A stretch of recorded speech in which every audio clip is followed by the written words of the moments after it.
All right, guys, welcome back. So I'm down here at the cemetery again today, but I'm actually on the other side in the city part of the cemetery, and I thought I'd do a little local history today and go ahead and talk about the founding, pretty much the founders of the city of Long Beach and the local cities around Long Beach, the men and women who basically established this as a major city in California. So hope you enjoy it. It's gonna be fun. All right, guys, I wanted to start with Wilmore, William Wilmore.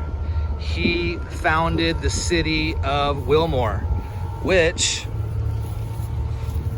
became Long Beach. So let me go ahead and read this for you. Wilmore, William E. Wilmore, founder of Wilmore City, later incorporated as Long Beach, California, died January 16th, 1901. So William Wilmore, I think he was a developer, and he actually built the first houses and schools here in Long Beach, closer to downtown obviously.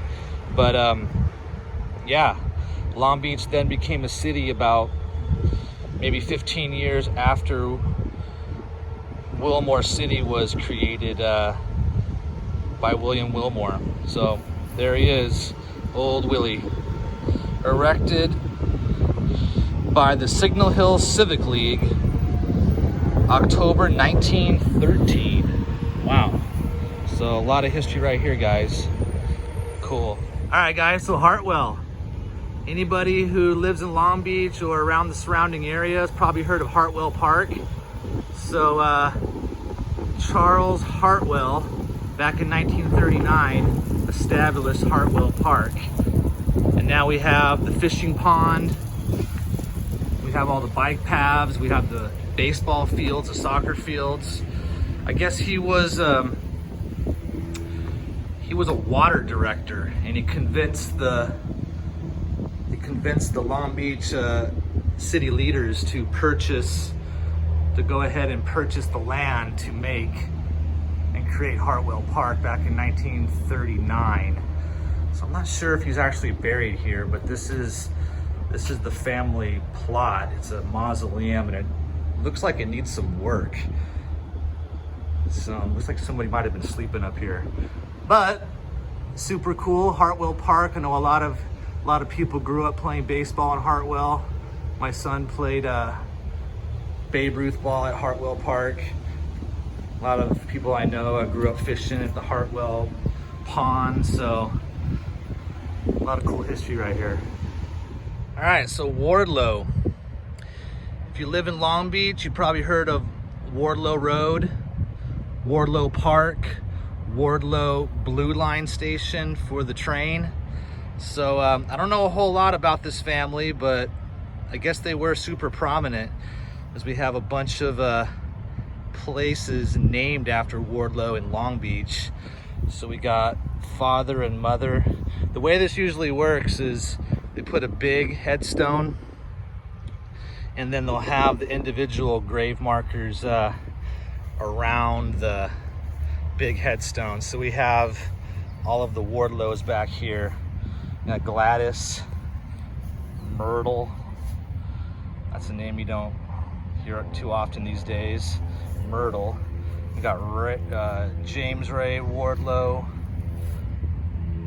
Louise Wardlow Garr. So yeah, Wardlow. Couldn't find a whole lot of information on the family, but must have been a very prominent family in Long Beach. Probably some business owners or landowners, maybe some developers. Because back at this time, Long Beach, Signal Hill was just booming, still booming. We got oil going on in Signal Hill right now. Pump so much oil out of this hill, it's unbelievable. Still doing it today. But yeah, Wardlow actually lived off of both places I've lived in Long Beach. Houses that I've lived in Long Beach have been off Wardlow Avenue. So yeah, pretty cool. All right, guys, so here on our last stop, taking a look at the Bixby family plot. Now, Bixby George Bixby and his wife, Amelia. They were some of the biggest landowners in Southern California, along with the Banning family and the Dominguez family. So these guys were big ranchers, huge chunks of land where they ranched sheep and cattle. Now what happened was he was able to get all of this land through Mexican land grants, because this used to be, and at the time, this was part of Mexico. So Bixby was able to get land grants from the Mexican government and ranch this area. And he started off with sheep, I believe. I don't know if he had to pay the Mexican government or he just paid taxes to the Mexican government after he got the land, but that's how that worked. So you've probably heard of Bixby Knolls, okay? Really wealthy area here in Long Beach. You've probably heard of Bixby Park, Bixby Road, Bixby all over Long Beach. So pretty cool right here. You can still visit Los Cerritos Ranch and Los Alamitos Ranch. You can still visit those and check them out. They're pretty interesting. I've been to Los Cerritos. I have not been to Los Alamitos Ranch yet, but those were two of the ranches controlled by the Bixby family. So huge landowners here, huge part of Long Beach and Southern California history. I don't know if they're still buried here.